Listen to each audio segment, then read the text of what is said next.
السلام علیکم ورحمۃ اللہ جی آج ہم دیکھیں گے زکوٰۃ کے مسائل جانوروں میں زکوٰۃ کون کون سے جانور ہیں جن میں زکوٰۃ اور ان کا کیا نصاب ہے کون کون سے مال میں زکوٰۃ واجب ہوتی ہے جانوروں میں جیسے گائیں بھینس بکری بھیڑ اونٹ اونٹ کا ہم سب سے پہلے دیکھتے ہیں دیکھیں اس میں اجماع ہے علماء کا ٹھیک ہے نا اس میں اجماع علماء کا کہ یہ دوران سال بچے بھی اس میں داخل ہیں ان پر سال گزرنے کی شرط نہیں ہے یہ ایک اجماعی مسئلہ ہے گائیں بھینس بکری اونٹ ان پر زکوٰۃ ہے جیسے دوران سال سے مراد یہ کہ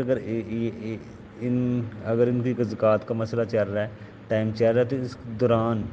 اگر کوئی بچے پیدا ہو جائیں تو اسی جنس سے اضافہ ہے ان بچوں پہ سال نہیں دیکھا جائے گا ٹھیک ہے نا یہ آخر میں جتنے بھی ہوئے سب کو دے دی جائے گی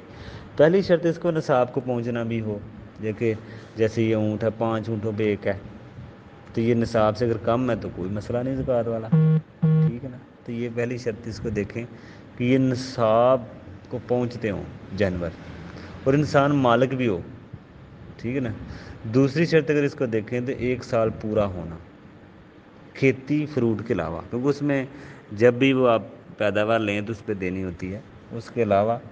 ان میں سال گزرنا بھی شرط ہے اور تیسرا یہ کہ چرنے والے ہو پہاڑ وغیرہ میں مطلب کہ سال کا اکثر حصہ چرنے والے ہوں اگر کوئی خود چارہ ڈال رہا ہے تو پھر اس میں نہیں ہوگی جانور کے لحاظ سے زکوٰۃ نہیں ہوگی تجارت کے لحاظ سے زکوٰۃ واجب ہوگی جیسے کہ قربانی وغیرہ کے جانور تجارت کے لیے رکھے ہوتے ہیں لوگوں نے تجارت کے لحاظ سے وہ ہوگی جیسے قربانی وغیرہ کے جانور وہ ایک تجارتی مال ہوتا ہے بیچتے ہیں وہ دیتے ہیں تجارت کے لحاظ سے اندازہ الگ ہوتا ہے اس کا زکوٰۃ کا لیکن جانور کے لحاظ سے نہیں ہوگی اگر یہ چارہ خود ڈالا جا رہا ہے یعنی کہ وہ جانوروں کا نصاب ہو سال گزرے اور یہ اکثر قدرتی چراگاہ میں چرتے ہوں تو جانوروں کے لحاظ سے ہوگی ہاں اگر تجارت کے لحاظ سے ہے تو پھر ان چیزوں کو نہیں دیکھا جائے گا خاص طور پہ یہ نصاب جانوروں کے لحاظ سے وہ مال تجارت کے حساب سے وہ دی جائے گی زکوٰۃ چاہے وہ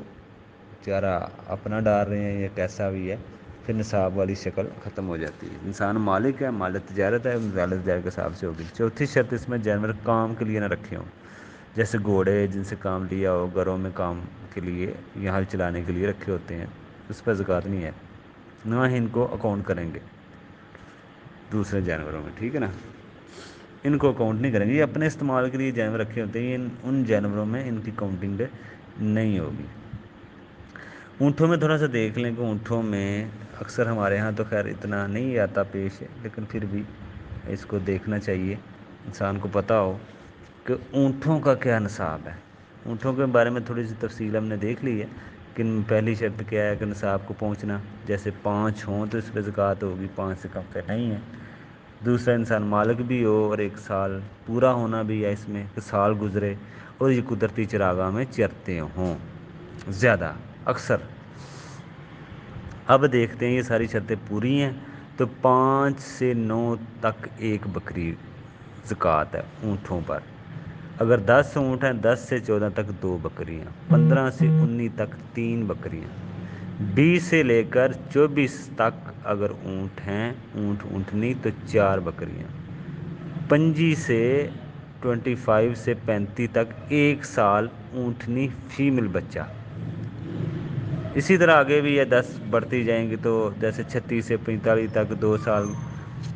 46 سے 60 تک 3 سال کی اونٹنی 61 سے 75 تک 4 سال کی اونٹنی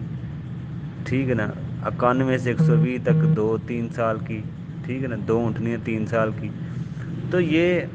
اس طرح پھر آگے یہ جائے گا پر اس کے لیے یہی دیکھنا ہوتا ہے کہ اس میں جانوروں میں کوئی بھی شرطیں یہ پائی جائیں اس کی نصاب ہو اس کا ٹھیک ہے نا 5 سے کم نصاب نہیں ہے اور ساری شرطیں یہ پوری ہوں پھر ہی اس پہ زکوٰۃ دیکھی جائے گی اگر کوئی شرط پوری نہیں تو پھر یہ مسئلہ زکوٰۃ والا نہیں آئے گا السلام علیکم ورحمۃ اللہ وبرکاتہ